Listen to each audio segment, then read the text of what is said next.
Welcome to The Complete Teacher, 101 meaningful, bite-sized professional development lessons, each coming with thought-provoking titles, relevant, inspiring quotes, helpful text with anecdotes, data, and wisdom, and action steps.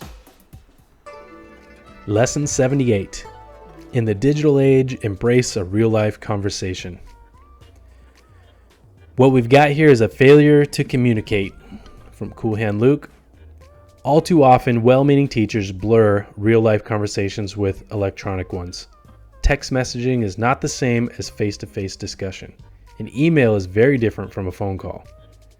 Think about these differences as they apply to your communication with those on campus, coworkers in particular, as well as those off campus, parents in particular. Among staff members, there are good reasons to rely on electronic communication in the school setting.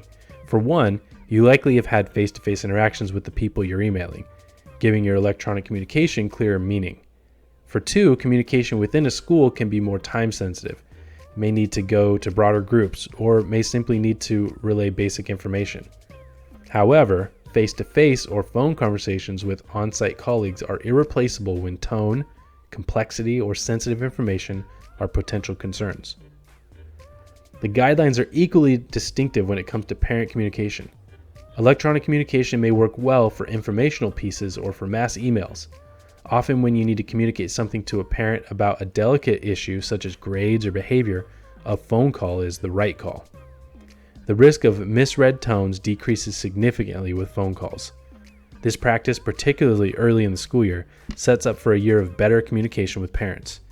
You might even rely on email later with greater communicative success, having already established a working relationship with a parent on the phone. And even in cases when you may want to document parent communication, for example, overcoming language barriers or establishing paper trails, you can always talk on the phone first and send a follow-up email saying something like, "It was great talking to you about such and such this morning. Let me know if I can help with anything else." I finally got on board with and embraced parent phone calls when I put teacher-parent communication in a teacher-student framework. I asked myself this question: would I be an effective communicator with my students if I just sat behind my computer all day and fired off emails or messages to them via their devices instead of talking to them? Obviously not. As much as I initially resisted having face-to-face conversations or making parent phone calls, I recognized that working with staff and working with parents was a vital part of my job. I sometimes learned that the hard way, but eventually was reminded of the power of real-life communication. I've said this before, but it bears repeating. Tone is easily misinterpreted in an email or text message.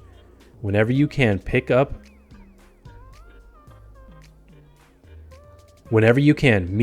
or pick up the phone.